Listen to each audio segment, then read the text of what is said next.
lot of new faces. That's awesome. Thank you guys for coming. Pat has probably a pretty big reputation.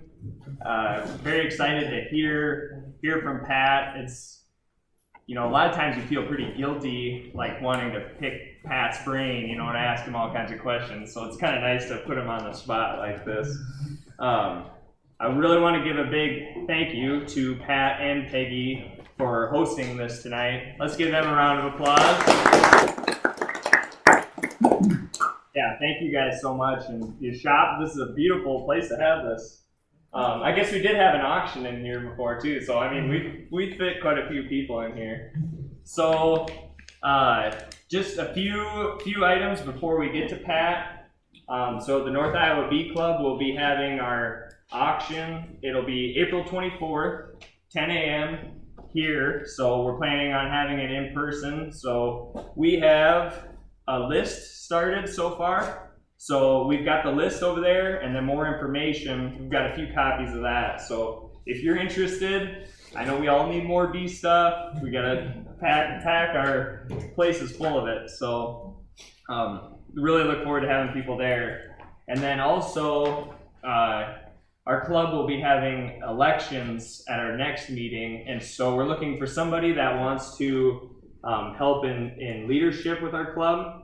Like we usually try to do every couple of years, we, you know, transition through leadership, so go from like vice president to president and then to past president. So we're looking for somebody that would be interested in that. And one thing is you don't have to be an expert beekeeper to be in leadership. And actually I feel like being a novice to, you know, maybe not the best beekeeper like myself is actually pretty good, because I have all the same questions that you guys do. So that's when I'm looking for speakers, you know, I want to know the same things.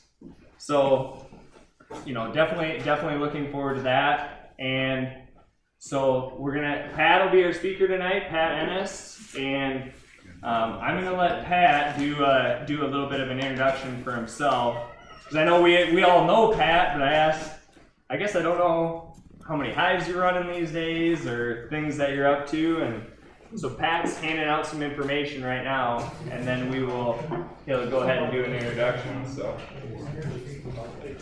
yeah. I could have just a couple minutes. Yes, please. Do you want to come up? You can come up now if you're up. Yeah, come on up, Roy. I just got a couple announcements I want to make for the IHBA stuff. Yeah. We have a change coming in the IHBA. Ron Reinders has resigned as our buzz editor, and he's been wanting out for a little while. And I have finally found a very, very, very, I feel, adequate replacement. Ron has done a tremendous amount with that buzz.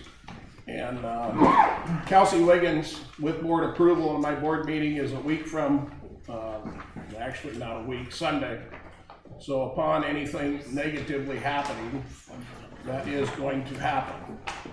So I just wanted to make that announcement. And for those of you that know Ron, he is time to, as he says, it's time to retire, it's time to move on. And so I have been very, very fortunate. The work that he's done has been, I think, tremendous. And so Kelsey will be taking that over. Another thing, she's going to have, I think, possibly an assistant, but I'm not sure yet. So I don't want to speculate there or name any names or nothing. But I just wanted to make that announcement. And like I say, our board meeting is coming up, but after that, so. Is that information going to be in the buzz about Kelsey? Well, yes. Actually, you bring up the buzz. It is possible, and I'm going to highly recommend to the board that we print a buzz extra, which we've got a lot of stuff we can clean up that didn't get done this last buzz, including the announcement of Kelsey coming on board and Ron's retiring. And we've got a lot of advertising more that we can get in there, some articles that I wished would have got in there that didn't. So I am going to highly recommend to the board that we spend the money and do another buzz extra. whatever we call it. I don't know what you want to call it, but that's what I'm calling it for lack of a better term. And so, if there is any last minute advertising you guys possibly want to get in, it is going to be possible, maybe. But I want to say, I think it probably will happen. So if there's anything you want to do, get a hold of me, like ASAP, if there's something we can get in there. And I'll get it transferred to Kelsey if we are going to do it. And we can kind of go from there. So anyway, thank you. Will you be having the summer field day as well? Summer field day is going to be, I don't hold me to where that is Alex exactly. Everts. Alex Everts, yes. Where does Alex live? Mount Vernon. Mount Vernon, yes, Mount Vernon is where that's going to be. Details, I don't have nailed down in front of me. They probably were in the buzz of what is going to happen. But that is that. Our annual meeting is going to be at Marriott in West Des Moines, Marriott Hotel, and very adequate place. Actually, our board meeting is going to be there too. So coming up Sunday. So Who's coming for a speaker? we have Mike Palmer coming for a speaker for annual meeting. If you don't know who he is, find out, do some research, because if you look into him, you're probably going to want to come and hear him speak. Yeah. Definitely pioneered a lot of things. I'm not going to, Pat, you can probably tell a little bit about him better than me. Yeah, if you want to go to the annual meeting this year with Michael Palmer coming, I would suggest you register early. Yes. I don't know if there's a limit on how many people can go, but Michael Palmer is known throughout the whole United States, and people will drive quite a ways to hear him. So Yeah, it is possible we get above 250. It could get interesting down there. So we're just going to deal with it if it does. So, but I would definitely recommend getting in early. I would get my motel reserved early if you want to go. So keep that in mind. It is going to cost you some money. I can't control things like that, but the motel is a little more expensive than I was hoping we could get for, but it is a very nice place and it's all exclusive. So, okay, Yeah. Thank you, Roy. you bet. And yeah, I apologize. I got a little ahead of myself too, and I forgot just to like I said, I saw some new people here too. Just to introduce myself, my name is Tim Stumo, and I'm the club president of the North Iowa Beekeepers Club. We have Rich Bonderow, who is our vice president, and Madison up front is recording right now, and then we have Veronica, who is our queen. So if anybody has any questions, you can come to any of us. That's for sure. And then, like I say, I'm going to turn it over to Pat and let him do a little introduction, and then you can get started. Thank you, Pat. when Tim mentioned that about the introduction, I remembered that I was supposed to email him some stuff on me. Paige, my wife, she's right back here next to Pam. We run, I don't even know, we have about 500 hives alive in California. We lost 26% of our bees this year. And I'm actually okay with that.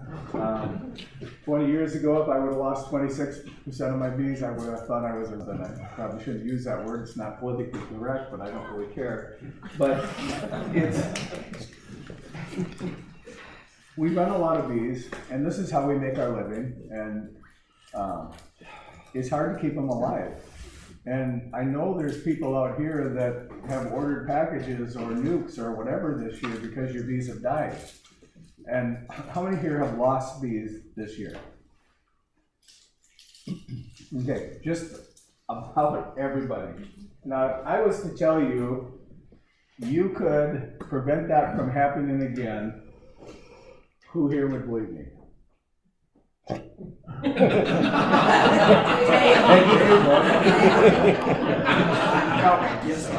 Why would I say that? If we start right now, It's all the stuff right here. what's that? It's all the stuff that's in here. It's all the stuff that's in the paperwork that I gave you. Basically, if we start right now and think about the queen we're going to put in our beehives this year, make sure she's got some kind of hygienic behavior. Make sure you do everything to keep the diseases in your beehive, mites especially, under control. make sure you have a good queen in your beehive, you can survive. And then come fall, if you treat early enough when you're supposed to, your bees will stay alive. I'm going to tell you about a phone call I had this last week. The guy calls me up, he had 7 hives of bees, lost all 7 of them. Okay, so my question is, did you test for mites? No, I didn't. Okay, so he's got no idea if he's got mites in there. So then I says, did you treat for mites? He says, yes, the last week of October. Okay, what does that tell everybody here? Nobody's told him yet that his bees are going to die, but they're going to. Now, why can I say that?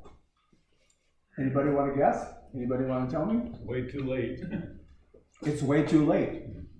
Your mite high is way up. Your mite population is way up here, and you killed your mites. Okay? He did kill his mites.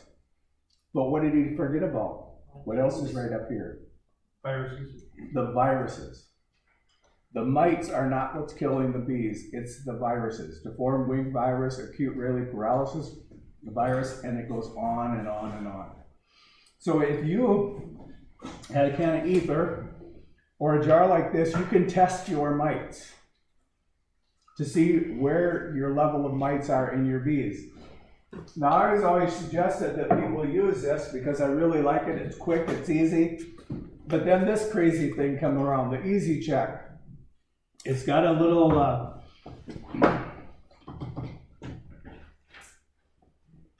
container in here. It's got a little line on there. You just take your frame, you take your bees in there, you put it in here, you drop it in this solution, you put your cap back on. Just about that easy. And then you shake it for about a minute. And you can see how many mites you got. And then when you're done with that, you let it sit for about a half a minute while you're getting a piece of paper towel ready. In case you haven't noticed, I really like peanut butter. Basically, why would I want to use a white paper towel? Easier to see. Anybody want to guess? Easier to see. What's that? The mites are dark. The mites are dark. It makes it easy. I got glasses. It's got trifocals in them. It makes it hard. So basically, you just pour your stuff in here. Your solution goes through. I can use this stuff for about 2 months. And before you pour that through, we'll back up a little, you take this thing out and swish it, that way all your bees are gone and your mites are left in the bottom. And then you pour that through there.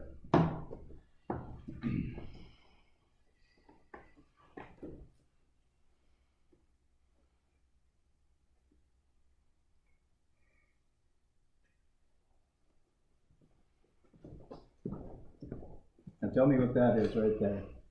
That's a mite. Okay, I'm gonna pass this around. Basically just take it. Okay, how did I know there was a mite in this container? I don't even have any bees here in Iowa, they're all in California. The mites are everywhere. No, it's Okay, thank you. We're breeding them. Actually, Hey Pat, what's the solution that you use? this is rubbing alcohol in windshield washer solution. Okay. It comes in a little bottle, I want to say 24 ounces, I think the rubbing alcohol, I take that much of the windshield washer solution, I put it in. The windshield washer solution will work really good by itself, but it takes about 2 minutes to kill the bees. I'm not that mean of a person. Somebody asked me, well, how many bees do you kill in a year? And I figure I do 4 mite treatments per yard. So I took that and I got 66 bee yards. And I got roughly, that's 264 mite checks I do in the spring and 264 mite checks I do in the fall. And it's roughly 300 bees. So I'm killing roughly 79,200 bees a year to test for mites. Now, an average beehive in the middle of the summer, how many bees are in it? 50,000. How much? 50. About 50 to 60,000. Sometimes you might be lucky and get them up to about 80,000. So I'm basically killing 2 beehives a year to test for mites. Now, is that worth it? Yeah. It is definitely worth it. Okay? If I would not do that, I would lose a lot more bees every year than this. Okay? So, something to think about. We're going to talk a little bit, or a lot of bit, about the mite treatments that we're going to do. The first one I'm going to talk about is oxalic acid dribble. Okay? We're going to talk roughly about 5 different mite treatments because you can't keep treating your bees with the same thing over and over and over again. So you have to do something. So the oxalic dribble, this is really a good thing. It came out of Better Bee. These silly phones that you have, you can look up just about anything on here. And basically I went on there and I was wondering how to mix oxalic acid for 5 hives, because when I mix oxalic acid to spray my bees, it takes 6 liters of water, 3 liters of corn syrup, and 1 container, or roughly 12 ounces of oxalic acid. And then I put it in a backpack sprayer like that, and I spray 50 milliliters on my beehives. So when Tim asked me to do this, it's like, how in the world do you mix it up for 1 hive of bees, or 5 hives, or 20? Well, I asked my phone, and voila, here it comes. So anyways, it gives us a lot of other things to think about.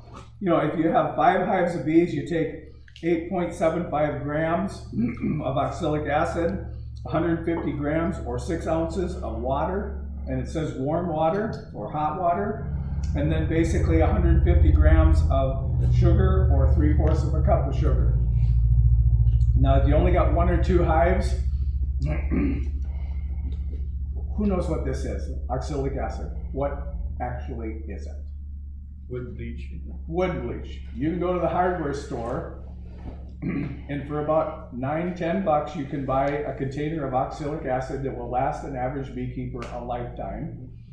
Or you can go to one of the bee supply companies and spend, I think it's $19 for the same thing, only they call it oxalic acid for bees, which is no different.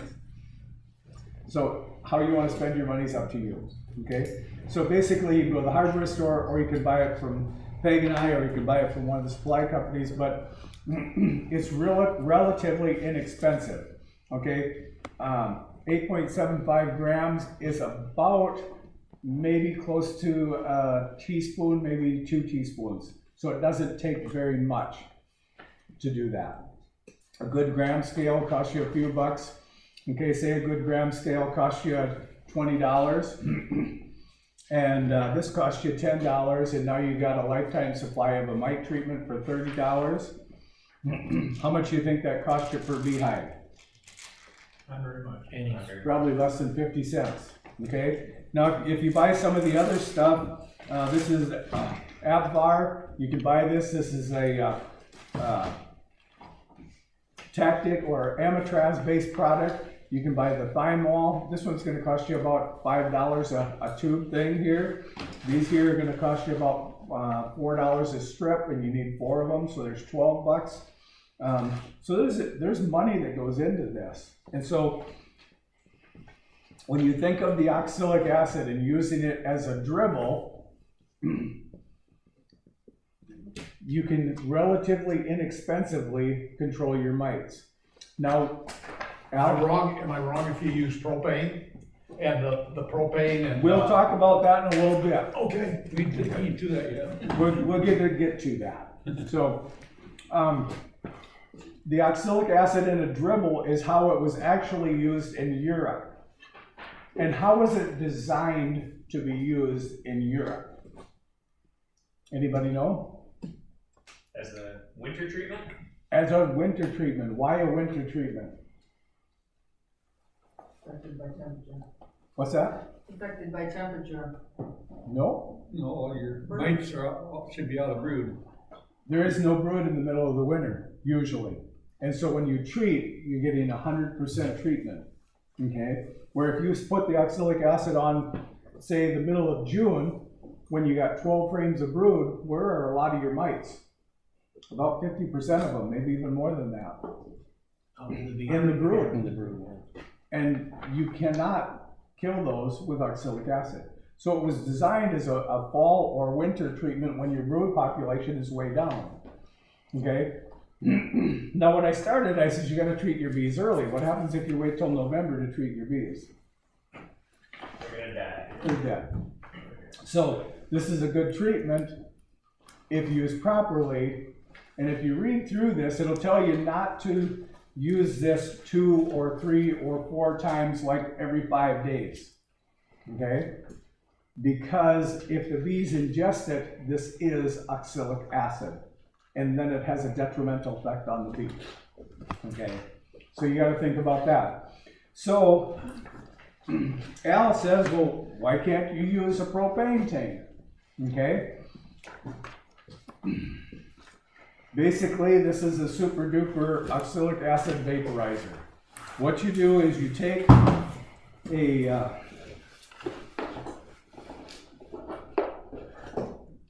basically that much, I think that's a 1/4 teaspoon of oxalic acid. And you scoop that up, and once this gets warm, you basically lift this up, pour that in there, and close it, and it takes about 10 seconds to fumigate your hive. Okay? When you're doing that, you can do that anytime you want, okay, of the year. But if you want to control your mites with that, you have to do it according to the mite cycle. Okay? Now when I say you got to do it according to the mite cycle, does everybody know what I mean by that? Okay, if I asked you what the life cycle of the honeybee, how would you describe that? Queen lays an egg, how long is it an egg? 3 days. 3 days, and then it hatches out into a little grub. And how long is it a grub?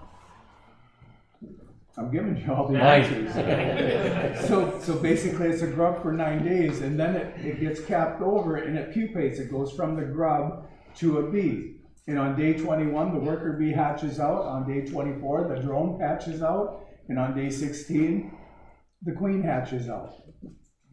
So if you think about that, that's how the bee works. Okay? So if you want to get the mite before it goes into the cell, you take 9 days plus 3 days is 12 days. So you have to remember that, 12 days. And then for 11 days, is that right? No, that's 9 days. It's capped off and the mites can't be gotten because they're hiding under that cell. Okay, does that make sense? So then you go and you think about, well, how is a Varroa destructor? How does that little mite work? What's its life cycle? So basically, just before that cell is capped off, the mite goes in there. Okay, as soon as she knows that that's capped off, she comes out, she starts feeding on the bee, and she lays a male egg. And then every 32 hours, she lays a female egg. And she just does that. And usually, in the mite's life cycle, in that 9 days, she can produce 1 1/4 mites. Okay? So basically, on day 21, the mite comes out with its daughter mite. Okay? And the rest of them die because they did not become fully developed. So now you take that they're in the cell for 9 days.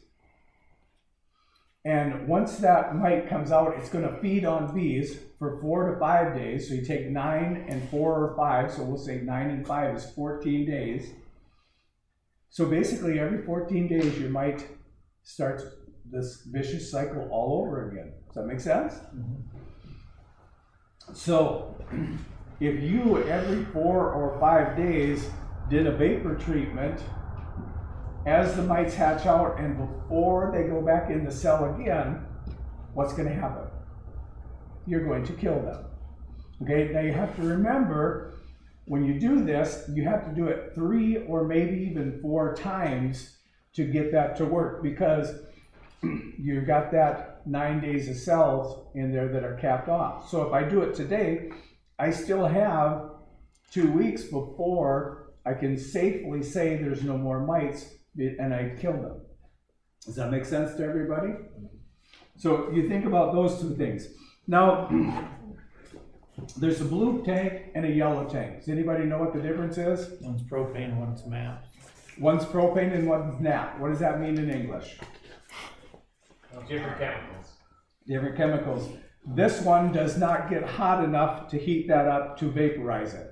The nap gas does. So you have to make sure that you use the nap gas and not the blue one. And basically it goes right on here like this. And basically you can turn that on and it takes about 3 minutes to get it heated up. And then basically every time you want to treat it, you open it up, put that in there. You can hold it with your thumb, put it in and close it just like that. And then that basically goes in the entrance. Once you get that put in the entrance, you take your rag and you cover up the entrance and you leave that on there for 30 seconds. Now if you got a lot of hives to do, you got to make sure you got to have a lot of wet rags with you because you don't want that vapor to get out of the beehive. So How long of a shot do you give them? till that little tablespoon, quarter tablespoon Burn is out. gone. It Okay. takes about 7 to 9 seconds before it's totally burned out. Make sure you get it in the hole, in the hive first before you drop it in. Before you get it in there, because it goes. When this vaporizer first came out, you come out with this little wand thing here. And you carried around a big battery with you so you could hook this up to it. And it took about 4 minutes to heat up to basically dissolve the vapors and get into your beehive. So basically if you had, say, 20 hives in your bee yard and you waited 5 minutes between each one, because you gotta let this cool down before you can put the next bunch in there, it takes you an awful long time to go through that bee yard. So that was designed to make it a lot faster and a lot easier. So those are 2 chemicals that you can use to help control mites. Now, I always tell people that you should go in and test your beehives to see where your mite levels are before you treat. Because if you do not have a headache, are you going to take an aspirin? No. Why not? I don't need it. Okay? So if your mites don't have mite, or your bees don't have mites, do you need to treat them? Okay. Now that you said no to that, I want you to think about something. Okay, say you got Pat Bad Beekeeper over here, and he's got 3 hives of bees here that he does, I don't believe in treating for mites whatsoever. And so every year my bees die because the mites kill them. Okay, and you live 2 miles from Pat the Bad Beekeeper. What's going to happen? You treated them the first week of September, you went back and you did your little check and there's no more mites. And the second week of October, when Pat the Bad Beekeeper's bees are dying, what are your bees doing? They're robbing the honey from this hive because they want to survive, right? And in the process, what else are they taking besides the honey? The mites. The mites with them, and any viruses they got. So even though you treated for your mites in the first week of September or the last week of October or whenever you did it, come October, you have to think about who's close to me and what's happening. Okay? I heard of a beekeeper this year lost 80% of his bees. Okay? He treated the first week of November. Okay? Now this guy knows he should not have done that because he runs 5,000 hives of bees. Now 80% of 5,000 is 4,000 hives of bees. Okay? He was told multiple times to get out of the business this year. If that's how he's going to keep bees, because what did all those beehives that he had spread out all over the state do to other beekeepers? Affected them. Infected them. They're going to die because of that. Okay? I always said that teaching this beekeeping class, I'm causing a problem for myself because I'm teaching everybody how to keep bees. Okay? And I got good beekeepers and I got bad beekeepers that don't do stuff right. Okay? Is that technically right? You're protecting your own hives by doing that. I'm protecting my own hives. How many here had bees come through the winter alive? Just as many as people who had bees die. Okay, so you are doing something right. Okay, you just have to figure all these little things out that even though I treated early, what am I gonna do? Okay, when Pat the bad beekeeper doesn't do anything, okay? And so that's something to think about. Okay, that's all I'm gonna talk about Oxalic. You got any questions on Oxalic? They told them how to mix it, how do you put it on the hive? Good thing. I got that sitting right here. I get to talking sometimes and I just forget stuff. Even though I got all this stuff in my head, I still forget what I'm doing. Basically, this is a big syringe. It's marked at 50 milliliters. Basically, that's what you treat on a full-size beehive is 50 milliliters. So you got your stuff mixed up. You basically suck it up like this, and you got your 50 milliliters.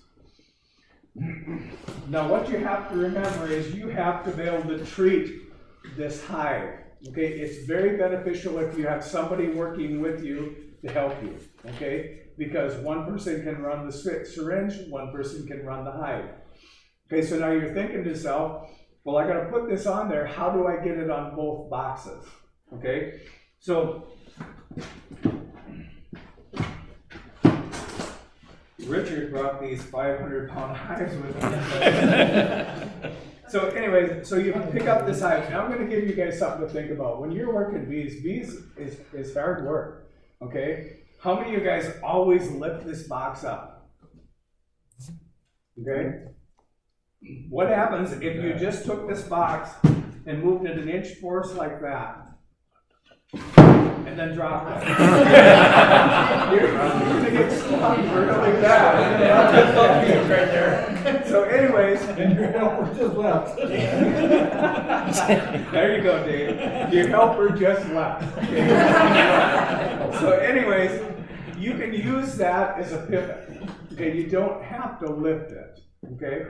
Now, if your helper's helping you, usually your hives are all burr-combed together, so they're not going to fall out. If you took this hive like this, you can take your syringe, and half of this syringe will go in the top box. Say you got bees on 4 frames, you basically just take a little bit here, a little bit there, and after a while, you learn how much to give it. Okay, I got 24 in the top box. Okay, that was fairly close to half. Okay, then you take this box back like this, and then you can take that and very slowly right over the bees as it's going down. It's going to dribble down on the bees, and it's going to cover them. And since it's made of sugar and water, they're going to clean that off, and they're going to spread it around. And what the oxalic acid does to the mite, it kind of gels them, and then they die. So the acid is killing the mites. Now you have to remember you're putting a chemical on a bug, trying to kill another bug, okay? Oxalic acid used improperly will kill both the little bug and the big bug. So if you're gonna do this, follow the directions the way they're supposed to be followed, okay? Too much of one thing will kill the beehive, okay? And so then you can put it back together. Now in that thing it says if you only got 1 or 2 hives, still make it up for 5 doses and then throw it away, because it's easier to mix that up than to try to break that down any smaller than it actually is. Does that all make sense? How often then do you treat those then? I mean, with that? According to this, it says you should do this seasonal, which basically means once in the spring and once in the fall. Because if the bees ingest this, eat this, it could have a detrimental effect on the bee. Where the vapor, they don't eat that. So basically the vapor, when it's running, you basically take this, you put that in, and you put it right in the little hole right there, and then it blows right in, and then basically about 10 seconds it's done, and then that hive is done. You don't have to lift anything, you can do that with 1 person. How much is the vapor then? Pardon? How much is the vapor then? How much of the vaporizers? 135. 135. And you can do that as often as you need to then with the You can. vaporizer? It's another thing. It's a chemical. Be careful what you're doing. You know, you can do it different ways. Yep. Are they is it one or the other, or do you do both? I would use one or the other. I wouldn't use both. So using the syringe is the same thing as using the diffuser thing? Yeah. Okay. Yeah. My bees are going to come back here from California. Out in California, it's 70 degrees. They're building up big brood. They're gonna come back here to our 20-degree weather, the queen's gonna shut off, all my brood's gonna hatch out, and basically about the first or second part of April, the queen's gonna start laying again. Okay, what did I just create by bringing my bees back to this cold? I've got a window, about a 10-day window where there's no capped brood in my beehives. My bees will be sprayed with an oxalic acid vapor, or drizzle, because I don't have any brood present. Am I doing it wrong when I use the recipe with mineral spirits? There's a recipe out with mineral spirits, oxalic acid, with the propane, heating that up and blowing it in there. Okay, I'm gonna say this, okay? Just because you can put something on YouTube doesn't mean you should. Okay. If, say Randy Oliver, everybody here know who Randy Oliver is? Scientific beekeeping, he does a lot of research for bees. He's in the American Bee Journal. If you read one of his articles, it's usually 5 articles long, and they're usually 4 to 5 pages, and when you're done, you're scratching yourself because it's so scientific that you're not sure what he's talking about. Nobody has ever put in print about the mineral spirits and the oxalic acid. So somebody's trying that, and I'm not going to tell these people here that, yeah, go ahead and try that, because nobody has proved that it works. Does that make sense, Al? And so when I think it people... was a fat bee man that was using it. Exactly. If you want to get a chuckle, watch Don the Fat Bee Man. But remember, he's in the southern parts of the United States, and some of the stuff he does will not work in North Iowa. Okay? He's a southern beekeeper, and we're northern beekeepers. He gets cold down there. Sometimes it gets down to like 40 degrees. Okay? And that's above zero. So think about that. Just because somebody does it doesn't mean it's right. Make sure it's been proven that it actually works and it's not going to harm your bees.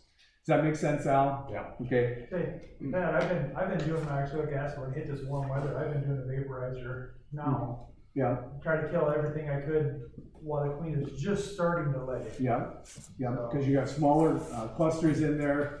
You might be able to kill a few more of your mites.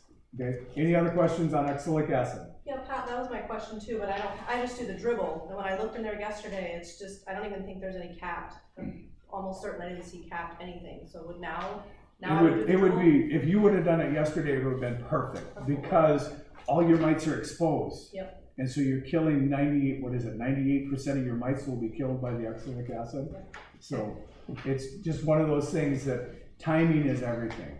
The dribble method, you're getting the bees wet, so you gotta be careful when you do that. You have to be careful if it gets too cold for that. Yep. Okay, I just ordered 2 nukes of bees, and so they're supposed to be coming on May 9th. Okay. Is it too late to treat the bees after you get them? No, I would always make sure they're state inspected. Okay. That means the state inspector comes and looks at them and says, oh, you're buying them from Pat the Bad Beekeeper? Don't, because they're bad. Okay, does that make sense? Yep. So make sure they're good. Okay. Find out what they did for a mite treatment. Most of them put some sort of a mite treatment on them as they're making them, or just after they make them. Okay. So make sure there's something there. And if you're still worried about it, do a test on your bees and see where you're at for mites.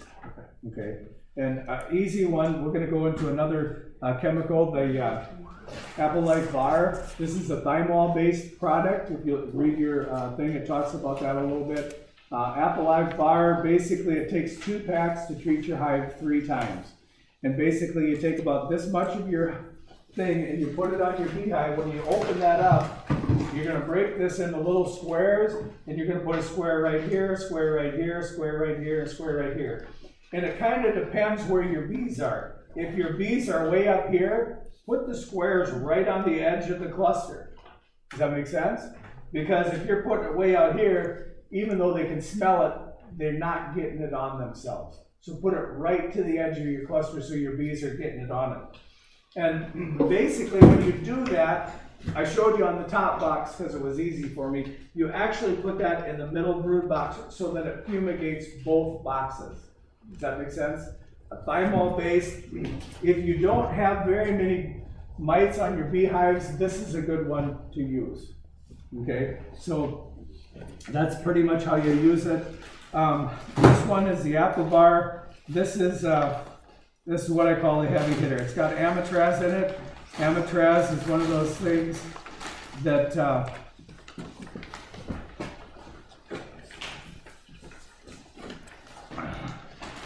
this is another way to use that product. There's little holes in the top of it, or you can flip the V. It's better to put a little nail in there.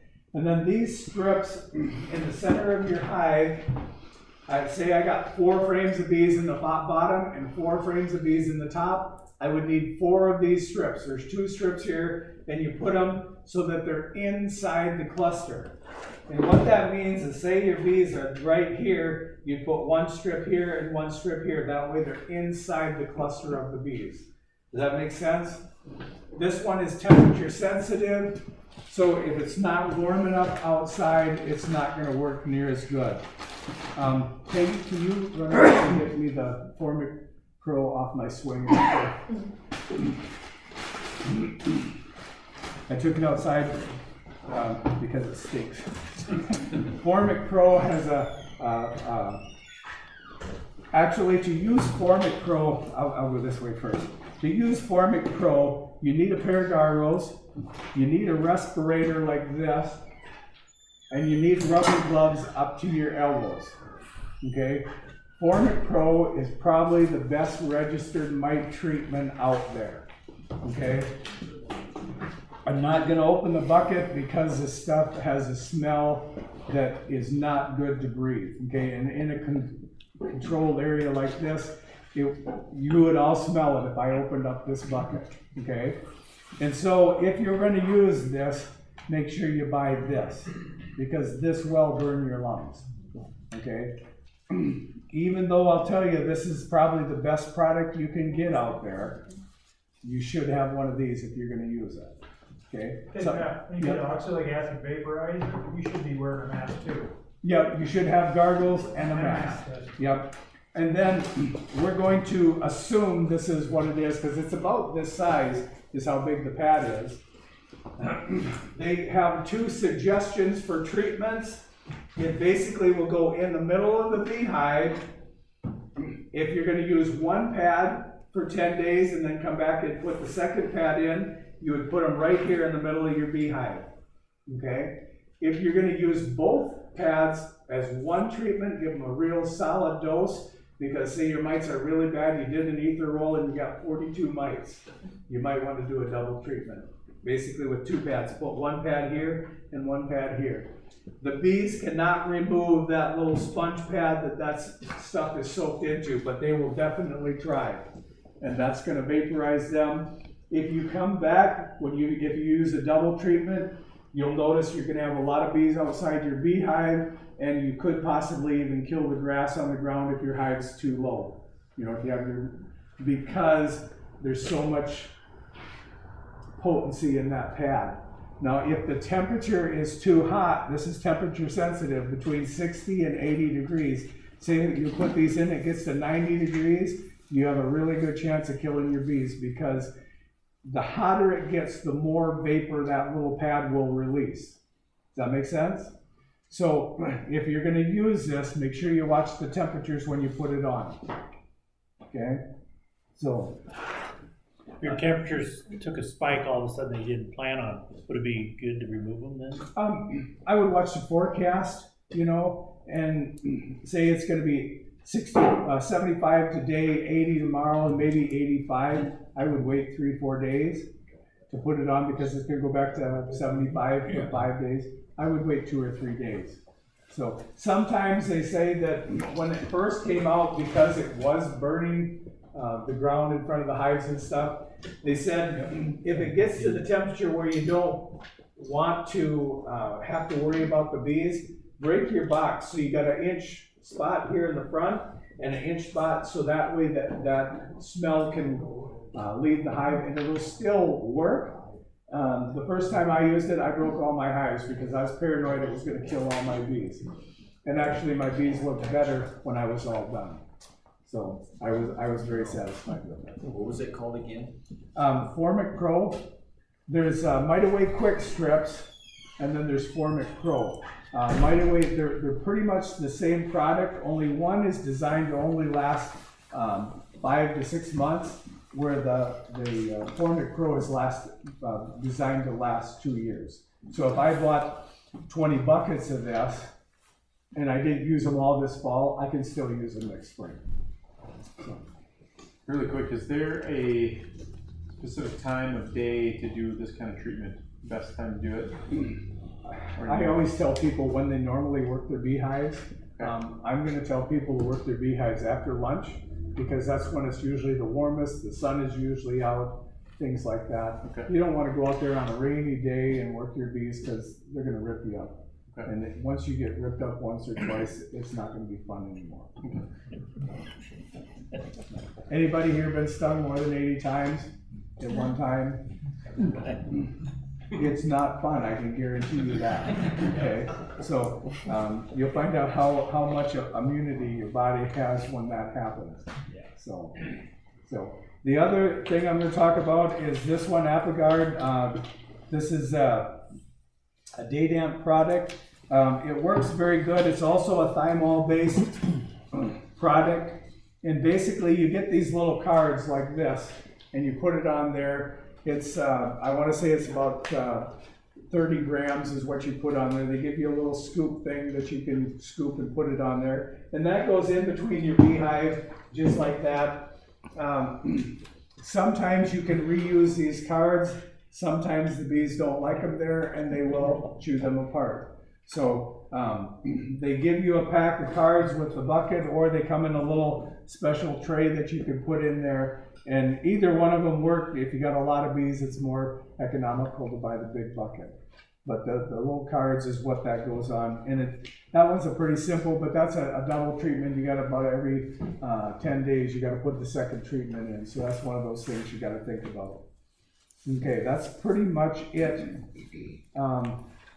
for mite treatments and how it goes into your hive. You got any questions on what we talked about? Roy?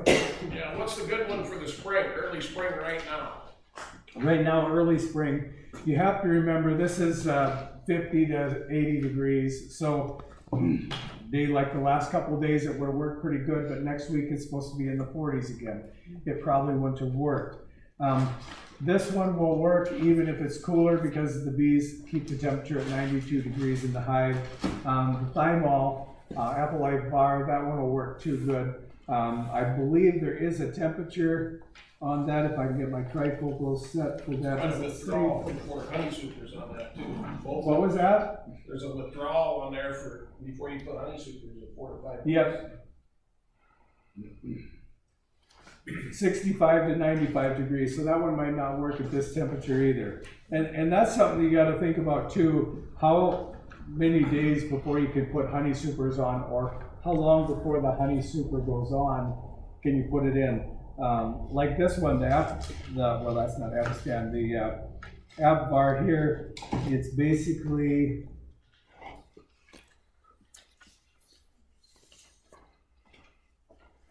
$42 days before you put the honey supers on. So that's how long it's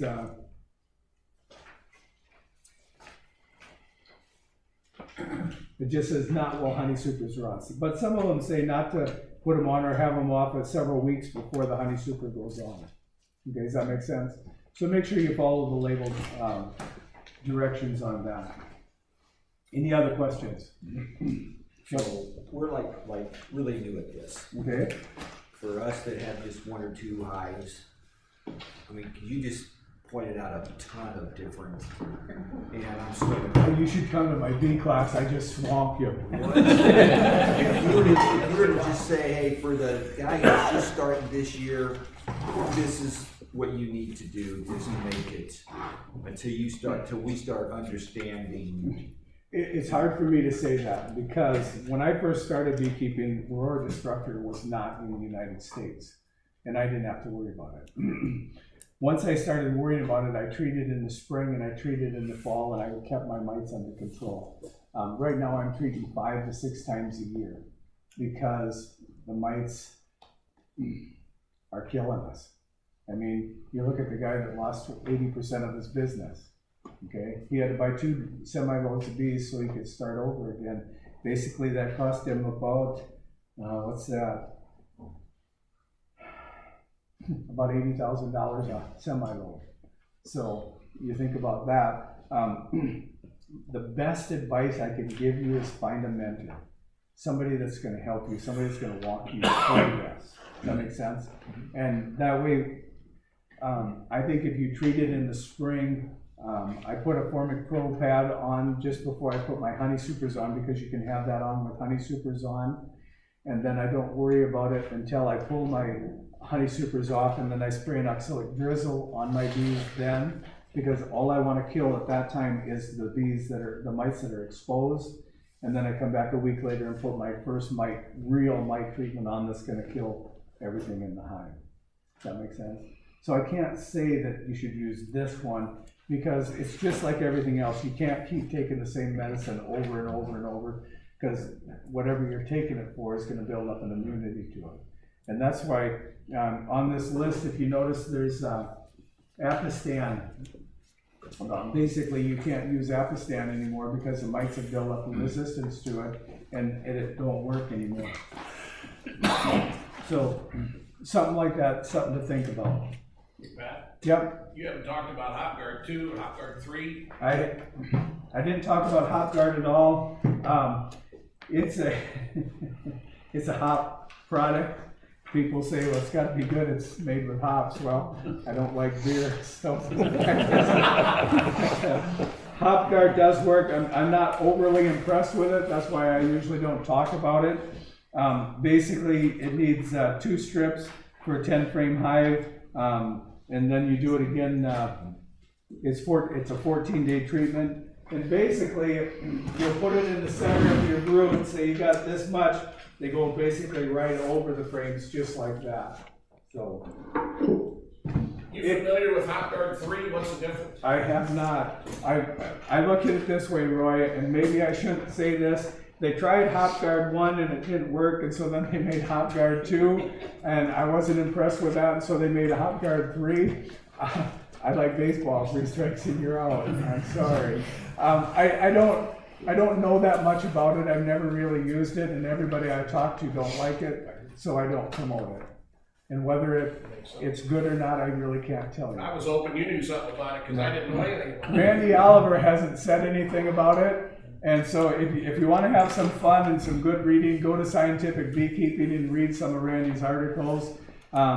He's actually a biologist that didn't want to go to work every day, and so he got into beekeeping, and so now he does research on bees and makes a ton of money advertising for companies like this that says their product works. So I guess that's a way to make a living. Any other questions on mite treatments and such like that? Okay. Yeah, you want me to take that back outside? Yeah, if you want to, I can smell it. Get out of here. Thanks, Rich. So can I follow up with you on that, Pro? Yep. I got a bucket of that myself, I can't even think of the name. We need one of those. Yep.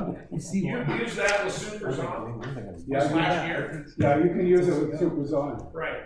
Yep. You have actually done it. Yeah, I put on, I want to say the first week of June, the last week of May, when I'm going around putting my first honey supers on, I put that FormicPro right in the middle on top of the box, and then I put my honey super right on top of it. And then I don't take that pad back off till the fall, because it's going to totally dry out. This will be like hard as a rock. So, but it's a midsummer treatment. I can kill them, and I was worried that it was going to kill too many bees, because you know when you put that on, it's so hot that it kills all the young larvae and stuff. Well, those are the bees that make my honey crop, and I was worried about that, but it really doesn't affect it that much. So, but it does, they shine those cells like you wouldn't believe. So. No taint or nothing in the honey? No. We sent a sample down to Bachman Honey down in Kansas City, Kansas, I think is where he's at. And they send you what's all in there, and there's never been any trace of that in there. And those are parts per billion when they tell you that. So. Good. So. There's got to be some kind of midsummer treatment, because I've got to go to something. Yeah, to me, the FormicPro is the way to go. Give Chad up at B&B a call and talk to him about it. It's what he uses also. Okay. So, okay. Now we're gonna talk a little bit about my bees died this winter, but I don't know why. Okay? And I'm gonna start with your hive first if I can, okay? Okay, he's got a book up here written on the top of his hive. That was the top.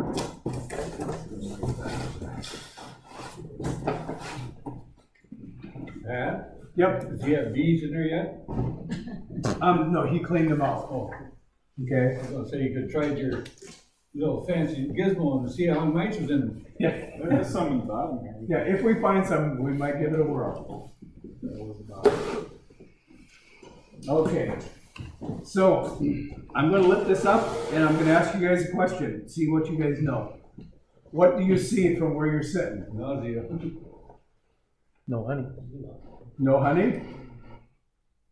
Anybody wanna give it a whirl? You see the dysentery? Basically, there's bee poop all over the inside of his beehive. See that? Normally, bees don't poop inside their beehive. Okay? So something's not quite right there. Does that make sense? So, I'm going to pull out the frame. You can see he's got honey right there. At least pretty much the way they were. Yeah, when you took them out. So he does have honey inside there. The second frame in, basically the same thing. It's got a fair amount of honey. On this side, there's nectar which has been crystallized, and so you got crystallized honey. So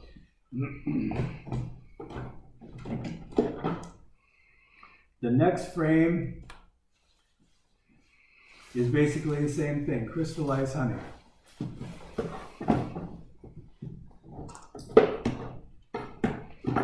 Okay, now this next frame is going to tell me why this hive died. Before I pull that out, or before I tell you this, we're going to read the cover again.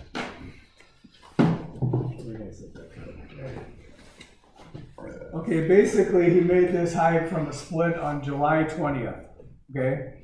Or 11. July 11th, okay, from a queen cell is what he used to make this hive. Very few eggs, basically a laying queen on the 28th of July. He had some swarm cells on the 4th of August, destroyed those cells. Basically, he checked for more swarm cells on the 30th. He used an oxalic acid vaporizer on the 1st of September, had 10 mites, checked no swarms, okay. Then on October 5th, he used oxalic acid vapor again. On the 10th, he used that again. Had mites. Does it say how many? No. On the 15th, it just says he had mites, okay, oxalic acid. On the 16th? Yep. So why'd you do it the 15th and the 16th? Was that just an error? That was an error. I checked them. Probably the 20th. One of those two I triggered them again, I can't remember. Okay, and then he basically says he still had mites, okay? So back here in August, he's got swarm cells, and then he kills them, and then he comes back again looking for swarm cells. What do the swarm cells tell you? Like overcrowded or Something's wrong. Okay, what's a swarm cell? Queen. Huh? The queen. A queen? Yeah. Okay. Yep. Normally, a swarm cell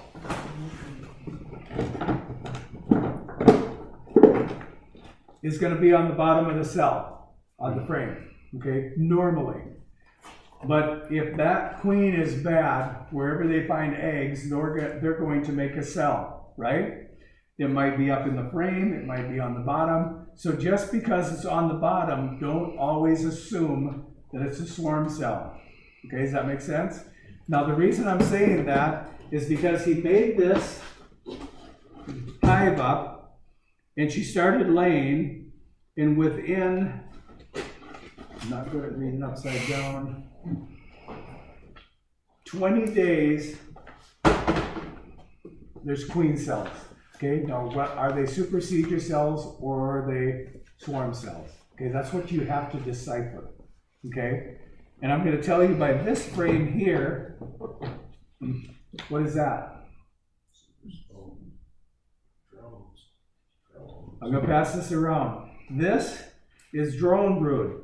Basically, that queen was not mated enough, and because of it, you can just grab that and pass it around. That queen was not either mated properly or didn't get mated enough, but basically all those eggs that she's laying were non-fertilized, okay? So basically, he killed all those queen cells and they were trying to raise a new queen, okay? But what would have happened if you would have let those swarm cells or supersedure cells go? What would they have raised? A new queen? A new queen that was a male. Because what is she laying? Unfertilized eggs. Does that make sense? So she can't produce good bees off of that. Does that make sense? So you're trying to raise a good queen off a dud. You can't do it. Because it's later? I'm guessing because it could be later in the season. I'm guessing she didn't get mated. Why she didn't get mated? Where do you live exactly? 3 miles west of Cowell. 3 miles west of Cowell. There's more than enough bees. North of Charles City, about. He's 7 miles north of Charles City? About, yeah. About 7 miles north of Charles City. If you go on Drift Watch, there's more than enough beekeepers over there. He should have had a drone population that he could have, that queen should have been mated properly. So there's something wrong with her mating, could have been, you know, who knows what it really was. What happens if you take the egg hatches on the 3rd day, the 4th day, and what happens if you take a larva from the 7th day and make a queen out of it? What's going to happen? Poor quality. How come? She's doesn't have the proper nutrition, basically, to produce. Okay, I'm going to give you a lesson on biology really quick, okay? The egg hatches, okay, and it's a very small larva, and basically every 12 hours it molts, okay? After 24 hours, the molt, after the 24th hour, it starts going like this on the viability of using it as a queen because its ovaries don't develop, things like that. If you use it 3 days after that egg hatched, there's no chance that its ovaries are going to develop properly. So where was that taken? I don't know. But that, to me, this is probably why this hive died. Does that make sense? Does that make sense to you? So always check to see where that comes from. Okay, we're going to look at the rest of the cells, but I'm pretty sure that's what we're going to find through the whole thing.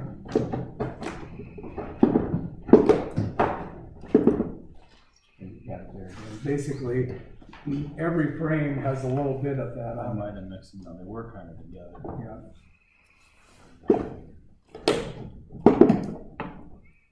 Yep, that's the same thing. Did you also notice one other thing about that? I got the cluster right here, and the honey and the pollen are way over here. So there's a shortage of food also.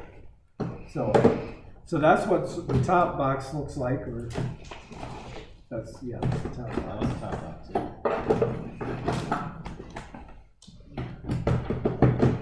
And then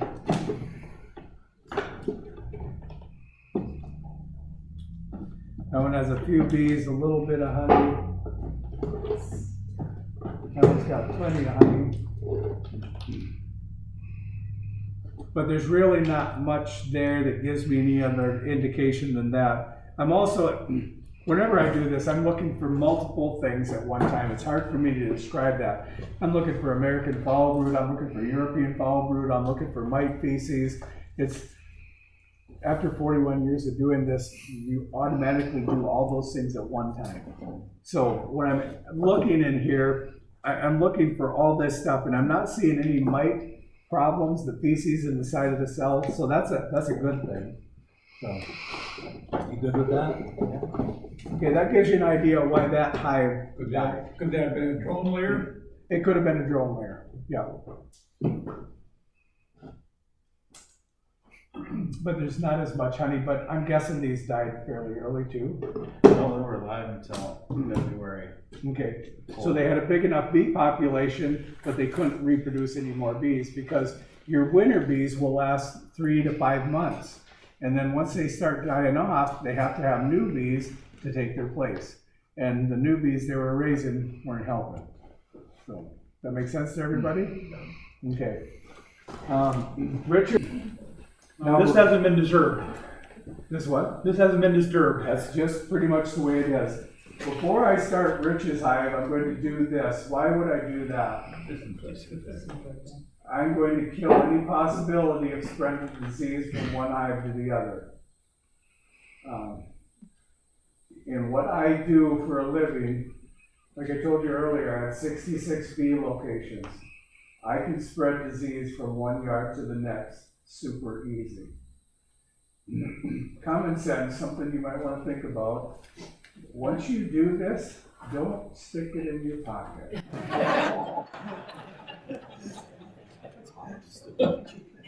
That is another experience I have.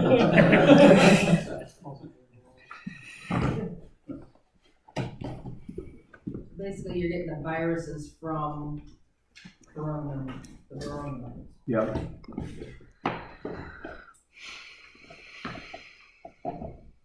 So what we're going to do first, Rich, is we're going to take a sample of those bees.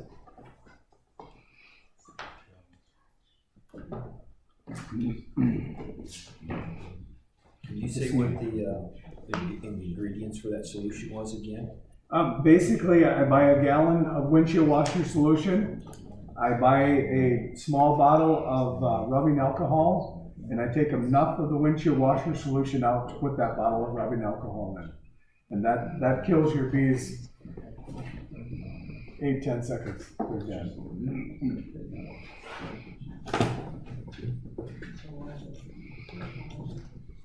When I go to the bee yard, I don't carry around a propane torch like that. I use my smoker. When I get to the bee yard, I stuff my hive tool inside the smoker and I puff it because I want to get my smoker going really good again, and that heats up the tip of my hive tool. So that way I don't have to worry about spreading the diseases. Okay, so I'm going to hold the flame and you're going to take the cup and basically just like as if it was alive. Okay. If they're alive, you'd scoop them the same way? If they're alive, you basically, you just take it and run it down the frame, and as you run over them, they're going to roll into it. So, and then basically, as soon as you get that done, I drop it, pushes all the bees down, and then I just drop it in just like that, throw the cover on as fast as I can. The question I have here. Good on your gloves. Duct tape. How many bees go in there then?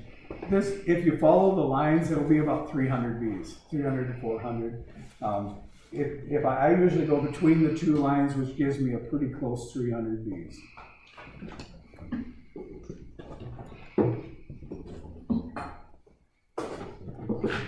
Okay, now the first frame I took out, basically it has honey on it. What else do you see on that frame, Rich?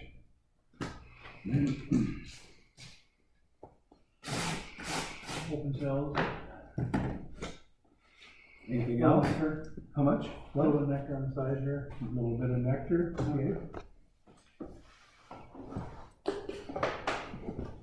Anything else?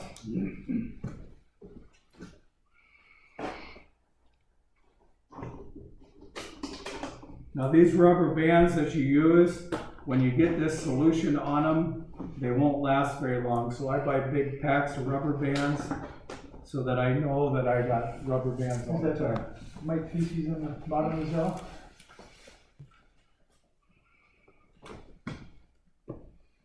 No, that's more of the Cappings. wax cappings. So those are more towards the bottom rather than up on the side. Okay.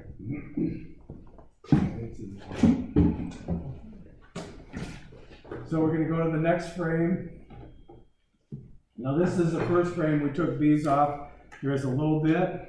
Okay, he's got bees here, and then he's got dead bees. Okay, that looks like good brood other than they're dead. And then he's got the cells inside. Give me how much pollen I see in that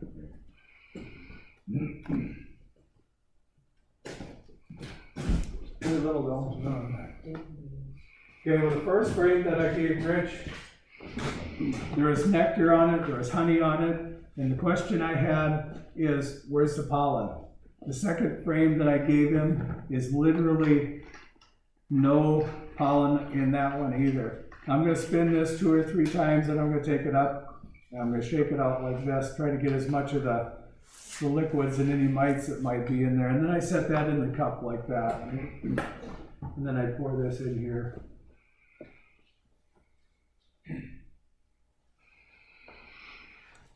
And usually just before I get to the end, I swirl it around, and then I dump it fast, and that way most of the mites will come out with it.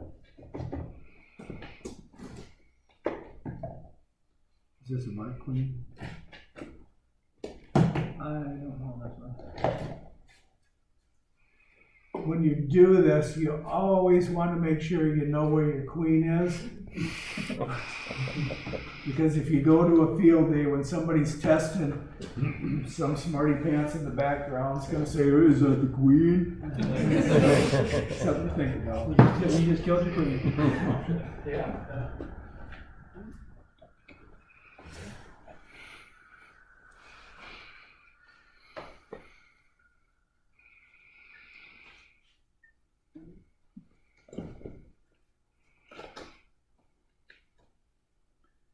Okay, since you're yours, I'll let you tell me what you see.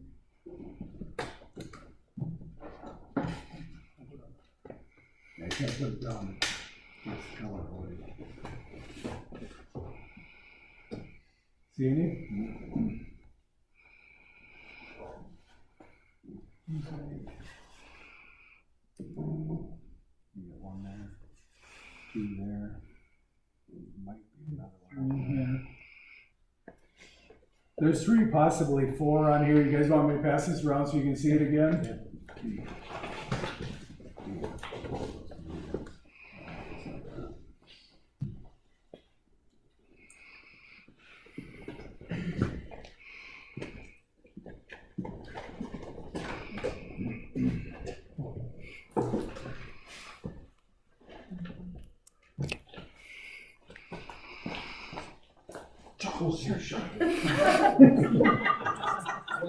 Got it.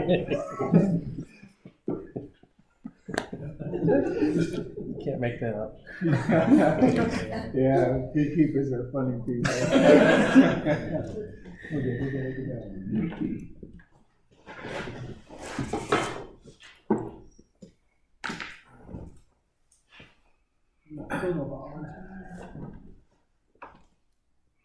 Okay, I'm going to brush most of the bees off of here. And then I'm going to pass this frame around. And you can look at it. There's bees stuck in the cell. Now don't notice the quality of Rich's frames. But you can see the bees inside there. And from the first frame to this frame, this is the first frame that I actually saw pollen on, and there's not much. There's a little bit right here. So why would that matter to me if there's not much pollen in there? You need pollen in that brood. You need pollen to raise brood. Okay, so if there's no pollen in there, you got a problem. Okay, whether that's what caused this, everything about this hive, I mean, if you look at it, you see how many bees are on there. Now this is 1, 2, 3, 4. This is a 5th frame with bees on it, so the cluster is pretty good. You got probably almost a soccer ball size bunch of bees. There's a lot of bees in the cell, but there's literally no honey or pollen by where the bees are. You see how that is? Yep. Pretty much you got it. Let's see. In I had a winter patio, it was right here. Yeah. My winter patio was right here. The bees are all over here. Normally the bees are always more in the middle.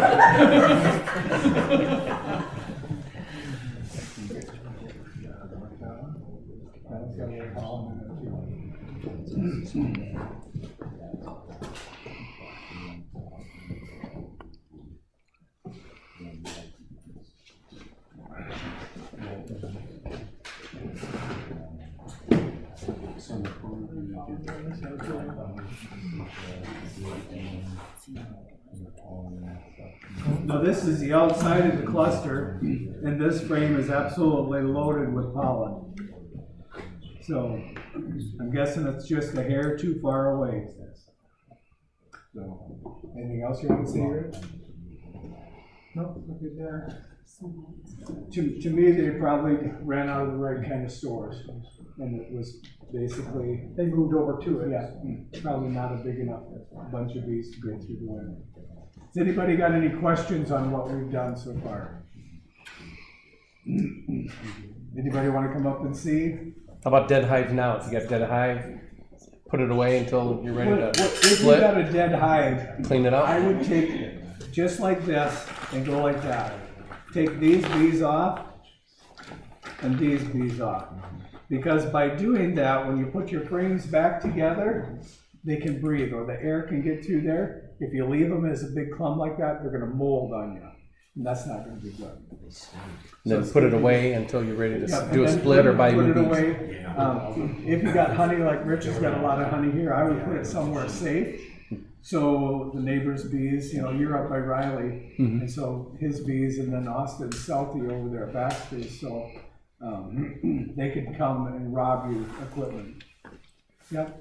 With like the dysentery on the other hive, are you ever worried about cleaning that up? I would probably scrape that all off. If I was really worried about it, I would take probably a half a cup of bleach and a gallon of water, and I would just take like a little brush, like this, and just use that to wipe that off. You know, take it outside the hive and just stand it up and take the bleach water and wash as much of that off as you can. Because the bees are going to clean that out of there. But to do that, they use their mouth and they basically clean it with their mouth, and so they're spreading that. And that's how it gets back in their digestive system, and that's how they get the dysentery in their stomach. So sunshine helps there too. What's that? Sunshine helps it too, yeah. Not too much sunshine. Too much sunshine melts your wax. So, but if you put it in the sun, that's a good thing. So that helps kill the little spores that are in there. So, I'm sorry, go ahead. I was just gonna say, if you have that dysentery does that ruin the entire, the hive, like honey and everything? None of that is ruined. Okay. It can all be cleaned up. And the bees, if he doesn't clean it up, the bees will clean it up. Okay. It'll cause them a problem later on. Sure. So by cleaning it up ahead of time, it'll solve them a problem down the road. Okay. So you're saying the hives, even though the ones that died, is our hive that died had lots of honey in it. Yep. So they could, even with all the honey, they could actually starve to death yet? Yep. His bees were just far enough away from that honey. They were literally that far from the honey. Why don't they move? Can't move cold. They will not leave the baby bees. If they move, part of the baby bees are gonna die. I got you. Their only thought is, I have to keep my babies alive, even though they're gonna perish. I mean, when I first started keeping bees, I would see frames all the time, and I never understood it, and it took me quite a while. That right here in the center was like a finger hole poked right there. And it's like, why would somebody drill a hole in the middle of their wax? It's because when that cluster is right here on this side of the frame, they won't go over to get the honey, but they will go through that hole. So just something as silly as that, a little hole in your frame. It'll prevent them, you know, because if you look at his bees, you know, there's a cluster of them here, and the other frame was this big. If there was a hole there, they might have went from one side to the other to get that honey. They might have. And, Do you know, you recommend pollen? to me, I don't. I like to see that picture perfect frame of brood, so. So on our hive then, some of the frames, they're like, I don't know, glued together with wax. Burr comb, yeah. How do you just cut that and even in the live hives when it's time to check them, do you just cut that or? Let me see if I can find a good example.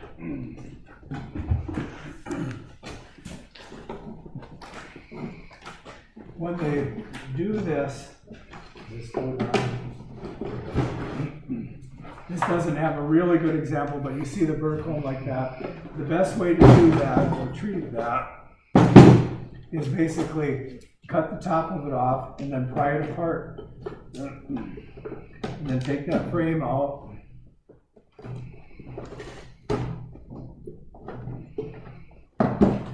And then just scrape that off, just like that.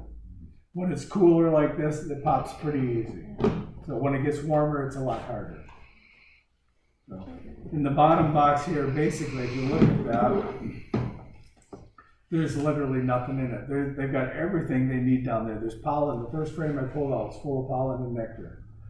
So, but they're in the wrong spot. They're in the second box right up here. So Pat, how could you like save that hive if you, looking back? Okay, don't call me callous, okay? Okay. I take my losses in the fall. Yep. Okay, a lot of hobbyist beekeepers are gonna try to save every beehive, okay? If you got a cluster this big going into the winter, they're probably gonna be dead by spring, okay? Not always, okay? I don't deal with runts. If you go to Randy Oliver's website, he said a runt's a runt and it's always gonna be a runt. There's something wrong with it. Kill it and move on. Yep. So that's what I do because I've got too many to baby the runts. What could Rich have done? Tried to make sure they were in the center of the bottom box, made sure there was plenty of food there, because instead of moving to the side, they would have moved up and there still would have been food there. Maybe put two of these smaller ones together. What do you think, Rich? What else could you have done? Well, I did combine some of mine on the smaller ones, but I don't know if it was this one here or not that I combined. This possibly could have been. Read a story on the top of it. Yeah, read a story now.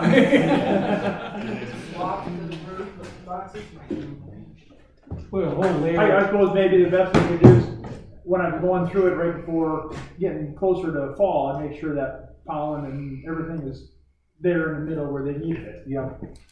No, make sure the honey is above them and the bees are in the bottom box. That's where the queen and the brood is in the bottom box. And if your top box is full of honey, they are going to work up into your honey. So they usually, if you set them up like that, they won't go from one side to the other. They'll usually go up. Because they were already in the top box and now they were moving over. Those spot boxes. You could have just moved this one to the bottom, but then you have to make sure your top box is full of honey. So did you just say put the pollen in? I heard the other stuff, but what about the pollen? Did you just say put that in the middle? Yeah. I always put the pollen in the middle, but I say that because both of my boxes are full of bees.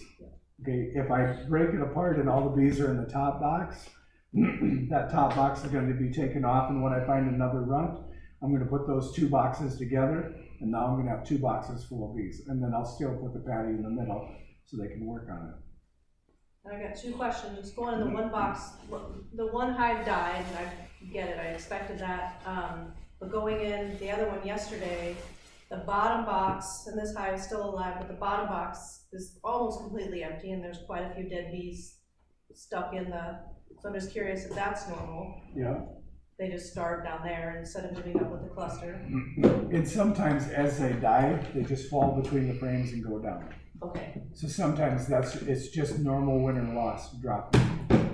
And then that hive is laying on the northwest corner on the outer two, like second and third frame, of course, like as far northwest as you can go, I would have expected that they, but I guess because the cluster's there, I mean, the cluster's there. So how many frames of bees are there? Let's say, we had 5 frames of bees in that. 5, so could you put them in a nuke box?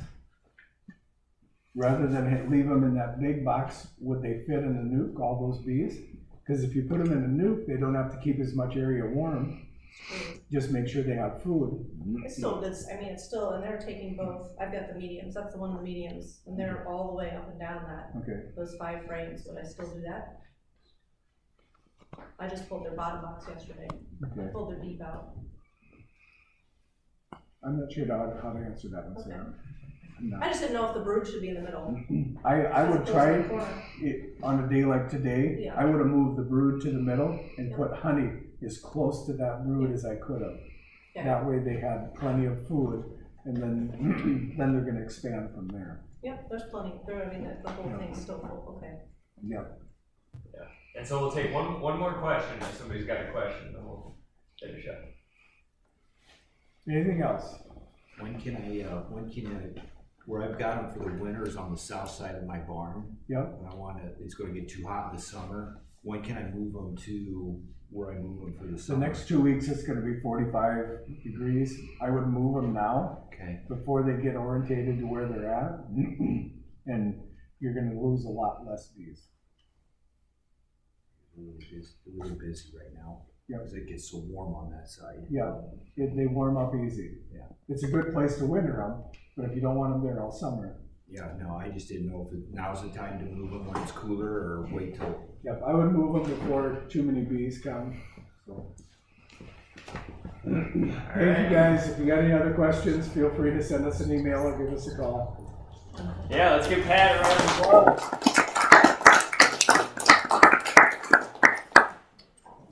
Yes, thank you very much, Pat. Great information, and I know mite treatments just can seem so overwhelming, and I understand where you're going. I kind of feel like the Mite Away Quick Strips and the Formic are really good for beginners, in my opinion. So just a few closing comments. Just a reminder, we have our club elections next meeting, so we're looking for somebody that'd be interested in being part of our leadership. And if you are, then you can contact like me or Rich. You can talk with us at this meeting, or we've got a club email. So that's North Iowa Beekeepers @gmail. Is that correct, Madison? No. What is it? North Iowa Bee Club @gmail.com. Okay, @gmail.com. All right. So, and then our next meeting, we will have our state apiarist, Andy Joseph, and that's another, treasure trove of information. So the location is yet to be announced. I was going to talk to Lime Creek today. That's where we normally have our meetings, and see if we could do it there, but I didn't get to it today. So that will be announced. I know like somebody had mentioned, or Pat had mentioned, like mentors too, and that's something that I've thought about in the past. It'd be really nice if our club had that as like a list of people that were just interested in being mentors, so that, if you could contact somebody and have them come out at any time and help you, that'd be great. So if anybody is ever interested in that, if you wanted to talk with us and we could write your information down, that would be great. I'm pretty full right now. I think I've got 4 or 5 people that I've just been helping as much as I can, and sometimes I feel bad. I can let them down at certain times and stuff like that. But I try. I guess that's all that matters. And then don't forget our auction. We've got, like I said, we got quite a bit of stuff already consigned.